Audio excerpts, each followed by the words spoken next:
दोस्तों, मैं अनु सिंह राणा एक बार फिर आपके सामने उपस्थित हुआ हूँ एक बेहतरीन चैप्टर को लेकर जिसका नाम है लाइट। ठीक है। हम आपने पहले वीडियो में पढ़ चुके हैं कि लाइट क्या होता है और आप सभी को पता है कि इस समय मैं कक्षा 10 के विज्ञान के लाइट चैप्टर को पढ़ा रहा हूँ। आप सभी को पता है कि ये एक ऐसा चैप्टर है जिससे प्रतिवर्ष 2 से 3 क्वेश्चन बोर्ड पेपर में आते हैं। ठीक है। अब सबसे पहले हम क्या करते हैं, इस जो चैप्टर है लाइट, इसके बारे में जो हमने पहले वीडियो में बात की है उसी चीज को मैं जल्दी जल्दी 1 से 2 मिनट में आपको फिर से रिवाइज करवा देता हूँ। मैंने उस दिन आपसे बताया था कि प्रकाश होता क्या है। तो मैंने सबसे पहली बात यही बताई थी कि प्रकाश क्या होता है, ऊर्जा का एक रूप होता है, फॉर्म ऑफ एनर्जी होती है। दूसरी चीज मैंने इसमें ये बताई थी कि जो प्रकाश होता है वह स्ट्रेट पाथ में चलता है, मतलब उसका जो रास्ता होता है एक सीधी लाइन में होता है। ठीक है। तीसरी बात इसमें मैंने आपसे क्या बताई थी कि जो इसकी चाल होती है, स्पीड होती है, वो 3 × 10⁸ मीटर पर सेकेंड होती है। ठीक है। इतनी चीजें मैंने उस दिन आपसे प्रकाश के बारे में बात की थी और ये भी बताया था कि हम नॉर्मली प्रकाश की यहाँ पे प्रॉपर्टी, विशेषताएं पढ़ते हैं। ठीक है। तो इसमें सबसे जो इम्पोर्टेंट मैंने बताया था वो बताया था कि रिफ्लेक्शन ऑफ लाइट क्या होता है। रिफ्लेक्शन ऑफ लाइट क्या होता है, हिंदी में अगर बात करें तो प्रकाश का परावर्तन क्या होता है। ठीक है। मैंने इसको भी बहुत अच्छी तरीके से आपको समझाया था। इसमें मैंने आपको यही बताया था कि अगर मैं एक डायग्राम आप समझ लेते हैं तो आपको इसकी डिफिनीशन रखने की आवश्यकता नहीं है। मैं अगेन इसको समझा देता हूँ ताकि रिवाइज हो जाए। हमने क्या लिया था, एक मिरर लिया था। मिरर आप समझते हैं क्या होता है, एक कांच का गिलास होता है जिसकी एक सतह कैसी होती है, पेंटेड होती है ताकि प्रकाश आर पार ना जा सके। और मैंने आपको बताया था कि जो ये नाम है इसी में सब कुछ छुपा है। रिफ्लेक्ट का मतलब होता है किसी चीज का जाकर वापस आना। ठीक है। और दूसरी चीज लाइट, मतलब लाइट का कहीं कहीं पे जाकर वापस आना। तो कहाँ जाती है ये भी देखो। हमने क्या लिया, एक सरफेस ली जो कैसी है,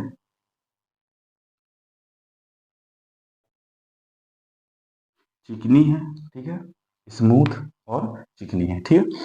इसकी एक सरफेस क्या है, पेंटेड है ताकि लाइट आर पार ना जा सके। क्या हुआ, एक लाइट आती है, रे किरण आती है इसकी, और क्या करती है, इस सरफेस पे टकराती है। अब टकराने के बाद क्या होगा, क्योंकि लाइट तो आर पार जा नहीं पा रही है तो क्या करेगा, वापस चला जाएगा। वही काम इसने यहाँ भी हुआ कि टकराई और टकरा कर वापस चली गई। ये जो लाइट की किरण का आना और टकराना, टकरा कर वापस चले जाना, यही क्या कहलाता है, प्रकाश का परावर्तन। सीधी सीधी यही बात, इसी लाइट का आना, आकर टकराना, टकरा कर वापस चला जाना, ये पूरी जो घटना होती है इसी को हम क्या बोलते हैं, प्रकाश का परावर्तन कहते हैं। ठीक है। अब इसकी कुछ चीजें होती है, कुछ टर्मिनोलॉजी होती है। ठीक है। कुछ शब्दावली होती है, उसको समझना जरूरी होता है।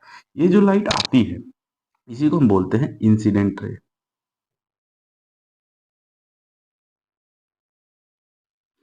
और इसी को हिंदी में बोलते हैं आपतित किरण। ये जो टकरा के वापस जाती है ये होती है रिफ्लेक्टेड, रिफ्लेक्टेड रे।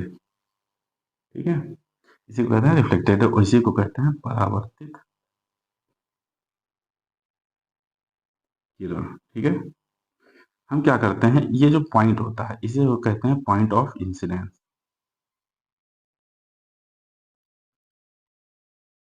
और ये जिस बिंदु पर टकराती है इस पर हम क्या खींच देते हैं, एक काल्पनिक रेखा 90 डिग्री के। इसको हिंदी में, इंग्लिश में बोलते हैं नॉर्मल, हिंदी में बोलते हैं अभिलंब। ठीक है। तो हमेशा याद रखिए कि किसी लाइट का आना, आकर टकराना और टकरा के वापस चले जाना, ये जो पूरी घटना हुई इसी को हम कहते हैं प्रकाश का परावर्तन। ठीक है। अब चूंकि इसमें जो घटनाएं होती हैं इसके दो लॉज होते हैं, दो नियम होते हैं। आप हमेशा जानते हैं हर चीज का कोई ना कोई नियम है। ठीक है। इसके भी दो नियम होते हैं। पहला नियम क्या होता है, पहला नियम ये होता है कि देखो जो नॉर्मल होता है, जो इंसिडेंट रे होती है, इसके बीच एक एंगल, भाई कोई भी चीज चल रहा है, मान लिया हम खड़े भी हैं तो हम जमीन से किस एंगल पे खड़े हैं, 90 एंगल पे खड़े हैं। तो हर चीज का एंगल। अब लाइट आ रही है तो लाइट हो सकता है सीधी है, या हो सकता है अगर यहाँ सोर्स है तो टेढ़ी, सोर्स हमारा जैसा होगा एंगल उसी हिसाब से बन जाएगा, या हमारा सतह जैसी होगी उसी हिसाब से एंगल सेट हो जाएगा। तो जो इंसिडेंट रे है और जो नॉर्मल है इसके बीच एक एंगल बनता है, इसी को हम इसी को कहते हैं एंगल आइज। ठीक है, इसी को बोलते हैं इंसिडेंट एंगल। और इसी तरह नॉर्मल और रिफ्लेक्टेड रे के बीच एक एंगल बनता है, इसे एंगल आर बोलते हैं। ठीक है, हिंदी में अगर इसे बोल दें तो आपतित कोण। ठीक है, आपतित कोण, वैसे परावर्तित कोण। और इंग्लिश में बोलेंगे तो इंसिडेंट एंगल और रिफ्लेक्टेड एंगल। पहला लॉ इसका ये कहता है कि जो इंसिडेंट एंगल है होता है वही रिफ्लेक्टेड एंगल होता है, मतलब दोनों आपस में क्या होते हैं, बराबर। मतलब अगर 30 डिग्री पे ये कोण पे क्या नाम है इंसिडेंट कर रहा है तो 30 डिग्री एंगल के साथ ये बाहर जाएगा। ठीक है, दूसरा लॉ इसका क्या कहता है, दूसरा लॉ यह कहता है जो कि डायग्राम में साफ दिख रहा है और यही रहता है। क्या होता है कि जो इंसिडेंट रे है और ये जो रिफ्लेक्टेड रे है और ये जो नॉर्मल है, ये क्या देख रहे हैं, तीनों के तीनों क्या एक ही बिंदु पे मिलते हुए नहीं दिख रहे हैं। यही तो इसका लॉ है कि इंसिडेंट रे, रिफ्लेक्टेड रे और नॉर्मल सभी के सभी एक ही सतह पर क्या करते हैं, लाई करते हैं, स्थित होते हैं। यही मैंने उस दिन आपको पढ़ाया था और यही आपको समझाया था। ठीक है, अब हम आज इससे आगे की बात करते हैं। ठीक है, आगे हम क्या बात करेंगे ये पहले समझ लीजिए। आगे अगला चीज जो इसमें बात करने वाली है वो है मिरर। मिरर जिसे हिंदी में लोग कहते हैं दर्पण। एक्चुअली में दर्पण होता क्या है, आप सभी अपने घर में शीशा तो देखते होंगे जिसमें आप अपना चेहरा देखते हैं। बेटा वही क्या होता है, मिरर, जिसे हम नॉर्मली घर में यूज करते हैं। ये मिरर बनता कैसे है, हमेशा याद रखिए, ये जो बनता है वो एक कांच से बनता है। किससे बनता है, कांच से। परंतु कांच को हम उसके बाद भी कुछ उसमें परिवर्तन किए जाते हैं। हम एक कांच लेते हैं, उसकी एक सतह को क्या कैसा कर देते हैं, पेंट कर देते हैं। कैसा कर देते हैं, पेंट कर देते हैं। हमेशा याद रखिए कि प्रकाश का परिवर्तन जो होता है उसी की वजह से हमें क्या करना, क्या होता है, अपना चेहरा शीशे में दिखता है। ठीक है, तो उसकी आप कभी शीशे को खोल के देखिए तो उसके पीछे वाली जो सतह होगी, जो उसके पीछे वाली सतह होगी वो ऐसी होगी, पेंटेड दिखेगी। आप कभी शीशे को खोल के देखिए। ठीक है, तो क्या होता है, हम कांच लेते हैं और कांच का क्या करते हैं, दूसरी सतह को क्या कर देते हैं, पेंट कर देते हैं, जिससे इस पर क्या होने लगता है, रिफ्लेक्शन होने लगता है और हमें अपना चेहरा दिखाई देने लगता है। ठीक है, अब और ये क्या बन जाता है, मिरर बन जाता है, दर्पण। नॉर्मल गिलास से, कांच से क्या बन जाता है, दर्पण। अब दर्पण भी दो प्रकार के, एक होता है प्लेन मिरर,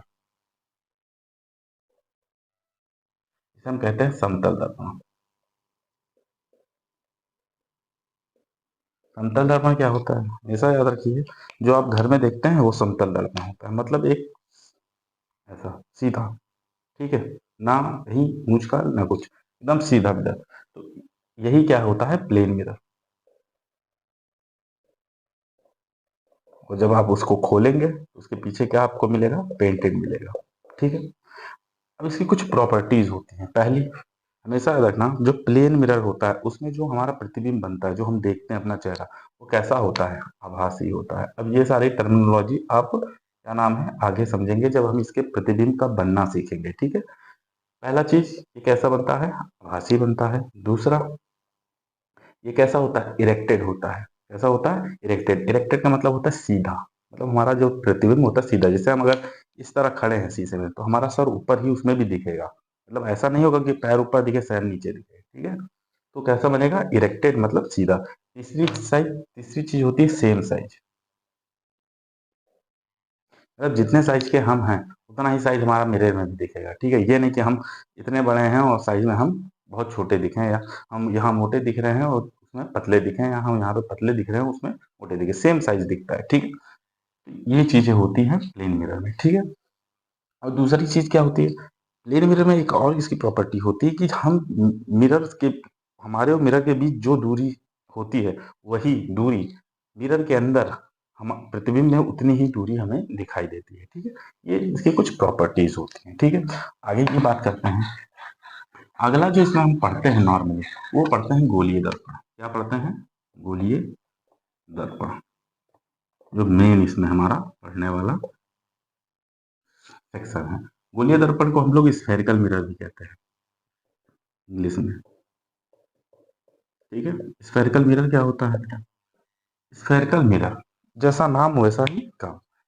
हमने जब प्लेन की बात की थी, प्लेन, कोई भी चीज प्लेन मतलब सीधा, कोई भी चीज गोलीय स्फेरिकल मतलब कुछ टेढ़ा ही होगा।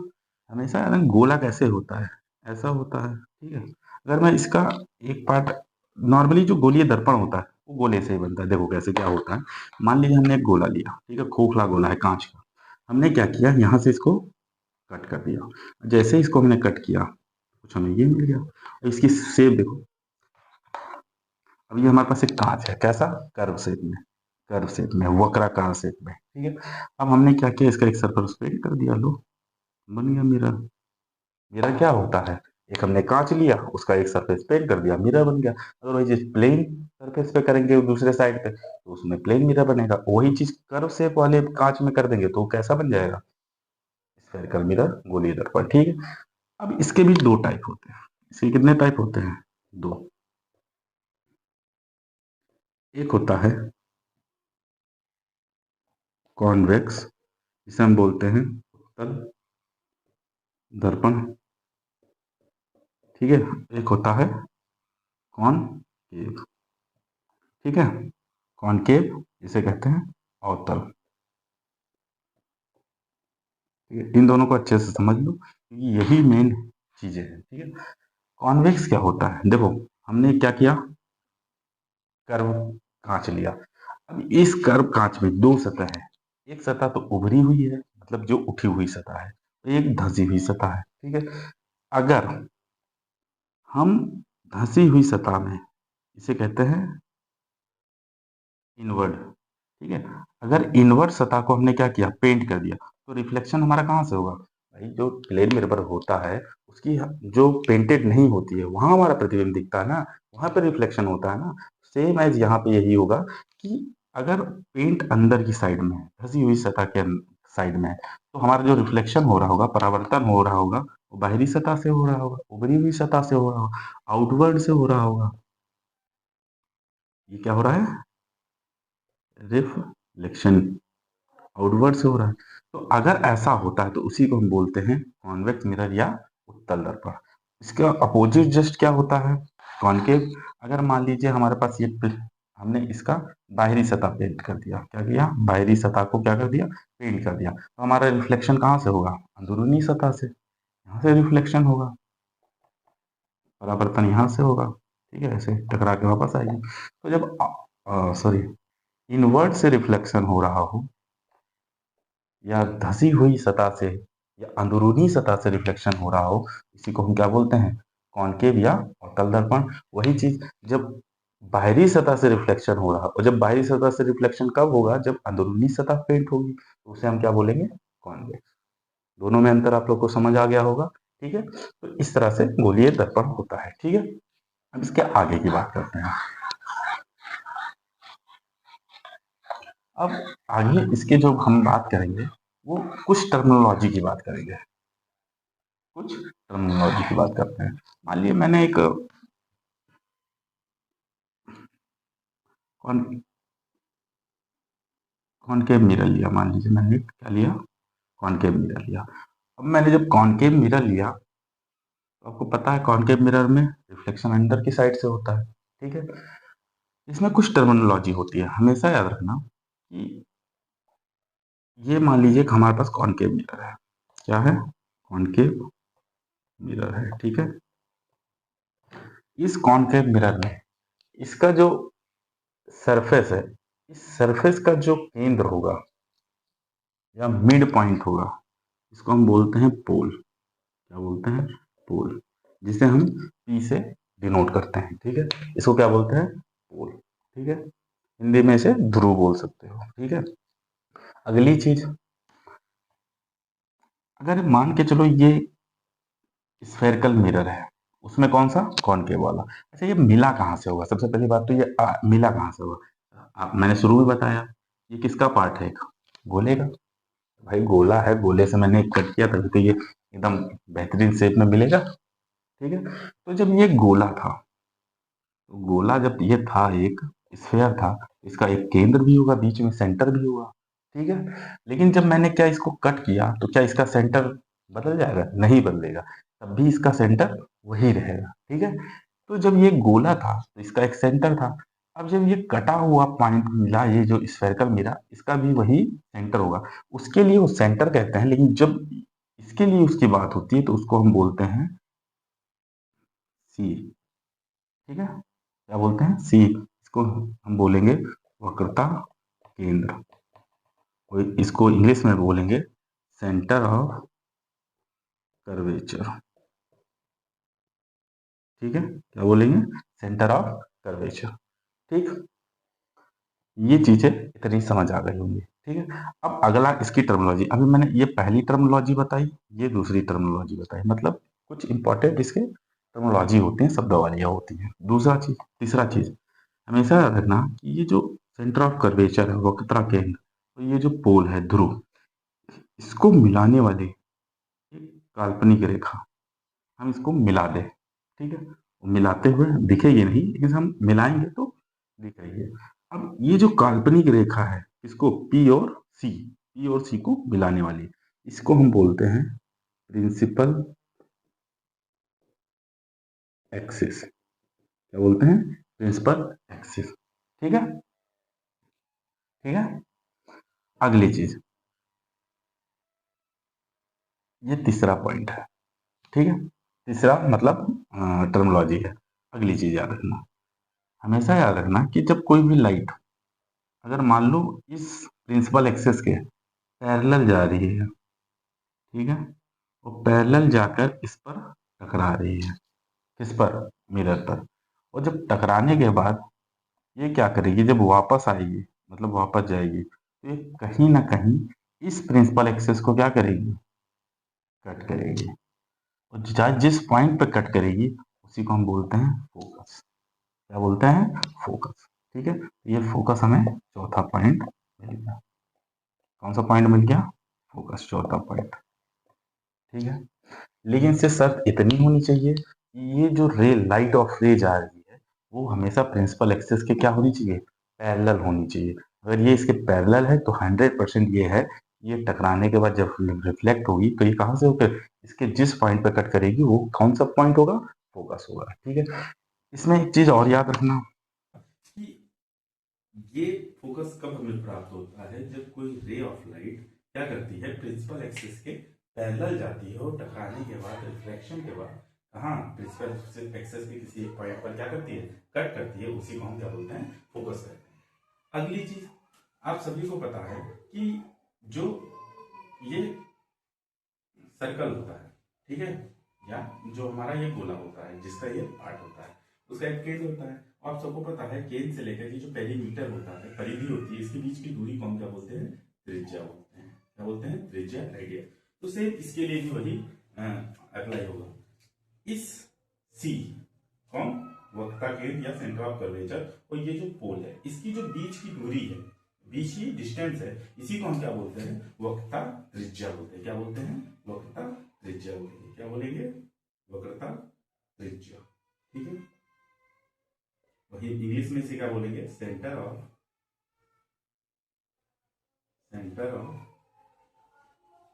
कर्वेचर।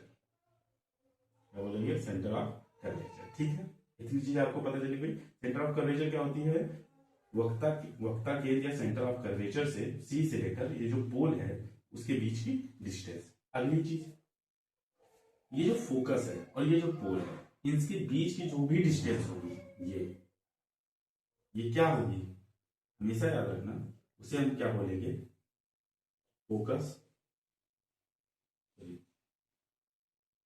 फोकस दूरी, ये इसी को बोल सकते हैं फोकल, इंग्लिश में लेंथ।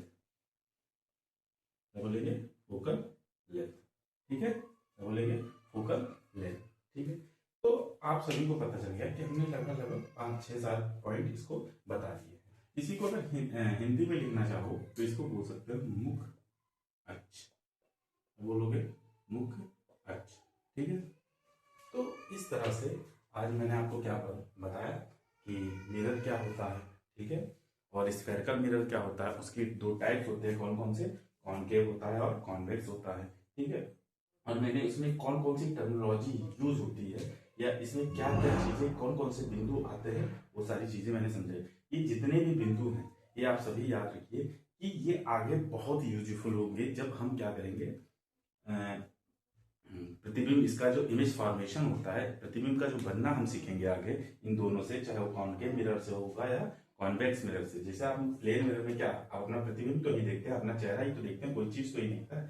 सेम है ऐसे कॉनकेव मिरर में और कॉन्वेक्स मिरर में भी प्रतिबिंब बनते हैं।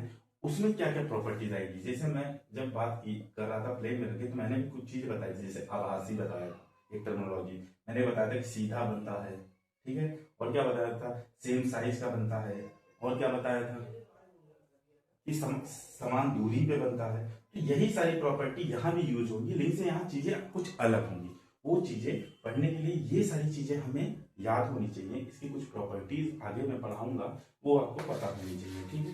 तो मैं ऐसी उम्मीद करता हूँ कि जो आज की कक्षा है उससे आप सभी लाभान्वित हुए होंगे, और अगली कक्षा में मैं इससे आगे की चीज़ों को बताऊंगा।